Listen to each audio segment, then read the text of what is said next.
আরে হয়েছে। হ্যালো, আমার একটা শ্যুটের দিনে কি কি করলাম সেটাই দেখাবো আজকের এই ব্লগটায়। আমি চলে গিয়েছিলাম সকাল সকাল উঠে প্রায় 9:30টার দিকে স্টুডিওতে। তো স্টুডিওতে পৌঁছালাম, তারপর শুরু হলো আমার মেকআপ। স্টুডেন্ট ডেমনস্ট্রেশন ছিল, তাই এত লোকজন বসে চলে গেল কারেন্ট। তারপর আর কি কারেন্ট গেছে বলে কি আমরা থেমে থাকবো? একদমই নয়। তো আমাদের মেকআপ কিন্তু মেকআপের মতোই চলছিল। আমরা জানতাম যে কারেন্ট কিছুক্ষণে চলে আসবে, অ্যান্ড থ্যাঙ্কফুলি কিছুক্ষণ বাদে চলেও আসে। বাড়ির পাশে কিছু একটা কাজ হচ্ছিল ইলেকট্রিকের, তো তার জন্য অফ ছিল। তো এই হয়ে গেল আমার লুক। লেন্সটাও খুব সুন্দর, যেটা ফ্রেশ লুকের ছিল। লেন্সের এক্স্যাক্ট শেড আমার মনে নেই, তো যারা তোমরা জিজ্ঞাসা করো, কোয়ারিজ রাখো, তাদেরকে হয়তো আমি বলতে পারবো না। যাই হোক, তারপর লাঞ্চ করে নিলাম। আন্টি আমাকে এতটা ভাত দিল, আমি এতটা করে দিলাম, যেহেতু আমি এতটাই খাই। তো হ্যাঁ, তারপর শ্যুট চলছে। আমার চুল নিয়ে টানা হেঁচড়া চলছে। আমার চুলের খুবই খারাপ অবস্থা করে দেওয়া হয়েছে। অ্যাকচুয়ালি সব শ্যুটেই এটা হয়, তো যারা শ্যুট করো তারা তো জানোই, আর যারা জানো না তাদেরকে জানিয়ে দিলাম। তো তোমরা যারা ভাবো যে মডেলরা এত কেন চার্জ করে, শুধু তো বসে থাকবে, ওদের ওপর আমরাই আমাদের মেকআপ নষ্ট করব, সাজাবো, ছবি তুলে দেবো, সবই আমরা করব, তাহলে ওরা কেন এত চার্জ করবে? ইয়েস, আমাদের চুল এইভাবে নষ্ট হয়, আমাদের এভরিডে মেকআপ করে স্কিন নষ্ট হয়, তো আমরা কিন্তু ডিজার্ভ করি, মানে পারিশ্রমিকটা ডিজার্ভ করি। তো যাই হোক, আমার চুল এরকমভাবে রোল রোল করে দেওয়া হয়েছিল। হেয়ার স্টাইলটা তোমরা দেখে কিন্তু প্রচণ্ড, মানে তোমাদের ভালো লাগবে, কারণ আমার নিজের একটা পছন্দের হেয়ার স্টাইল আজকে হয়েছিল। জাস্ট দেখো, এই হেয়ার স্টাইলটা আমাকে স্যুট করে, মানে হ্যাঁ বলতে পারো স্যুট করে। তো খুবই সুন্দর, মানে এত ভালো লেগেছে আমার এই আজকের লুকটা, কি বলবো। আর আমার যে ড্রেসটা আমি পরে আছি সেটা স্নেহাশিস পাত্রর থেকে নেওয়া হয়েছিল, মানে ওই আজকের ডিজাইনার, ওর থেকে এই ড্রেসটা নেওয়া হয়। অ্যান্ড এই ছিল আমার টোটাল লুক। তারপর তো শ্যুট স্টার্ট হলো। আমাদের ফটোগ্রাফার দাদা আসবে, মানে যে ভিডিও করবে সে আসবে। তার আগে আমি আমার নিজের লুকটা একবার নিজের ক্যামেরায় দেখে নিচ্ছিলাম যে কতটা সুন্দর লাগছে। যাই হোক, এদিক ওদিক ডান দিক বাঁ দিক করে আমি দেখে নিলাম আমাকে কিরম লাগছে। তারপর শুরু হলো আমার শ্যুট। এই চলছিল পরপর।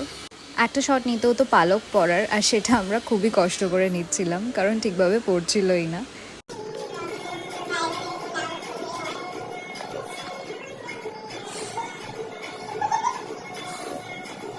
যাই হোক, এইভাবেই স্ট্রাগল করে আমাদের চলে শ্যুট, যদিও ইট ওয়াজ ফান।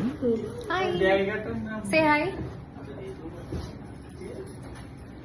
আজকের লুকটা আমার এতই ভালো হয়েছে যে আমার নিজেকেই পরি লাগছিল। আর সব থেকে ভালো কথা যে মেকআপ আর্টিস্ট যেরকম লুকটা চেয়েছিল এক্স্যাক্ট সেরকমই বেরিয়েছে। তো ও স্যাটিসফাইড, মানে একটা শ্যুট করে যদি সবাই স্যাটিসফাইড থাকে তাহলে তো নিজেরও খুব ভালো লাগে। যে রিলটা করেছিলাম সেটা তো অলরেডি দেখেছো তোমরা। Moscow as 11 named in Russia to show support. More than 60 common Indians said this there. আরে হয়েছে। Yes, different times. তুমি ক্যামেরাটা রেডি করো। ছবি তুলবো তো? হ্যাঁ। ওকে। তাই রেডি? आग लगा दी, आग लगा दी, आग लगा दी। ও ভাই, ও ভাই, ও ভাই। Oh my.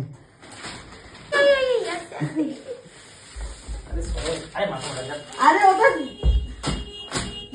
আমি শুট করবে। এটা করার কোনো মানেই ছিল না, ও নিজেই মিলে যেত। না ভাই,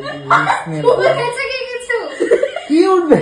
তো হ্যাঁ, একটা ট্রেন্ড চলছে যেটা নিউজ পেপার জ্বালিয়ে করা হচ্ছিল। সো ওইটাই করার চেষ্টা করছিলাম আজকে আমরা সবাই মিলে। আরেকটু হলে আগুন ধরে যেত, তখন এমনভাবে ফেললাম নিউজ পেপারটা। তো যাই হোক, ইট ওয়াজ অ্যাকচুয়ালি ডিফিকাল্ট, মানে এই গরমে এসি অফ করে আগুন জ্বালিয়ে শ্যুটটা করা, ইট ওয়াজ ডিফিকাল্ট। স্টিল আমাদের যেহেতু ইচ্ছা ছিল এই ট্রেন্ডটা করবো, সো আমরা অনেক কিছুভাবে চেষ্টা করেছি ওটাকে কমপ্লিট করার। এই ছবিটা একটাই ছবি এসেছে, থাক দেখি। এই যে আমরা গরমকালে রোদ না আগুন পোহাচ্ছি গাইস। আর পারছিলাম না, সকাল থেকে সন্ধ্যা অবধি করেই যাচ্ছি শ্যুট। একটু হলেও তো টায়ার্ড লাগে, সো আমি একটু টায়ার্ডই হয়ে গেছিলাম। তারপর কি এটাই আমাদের লাস্ট শট করলাম, অ্যান্ড দেন আমাদের শ্যুটটা আজকের মতো কমপ্লিট করলাম। তারপর আমার জন্য নিয়ে আসা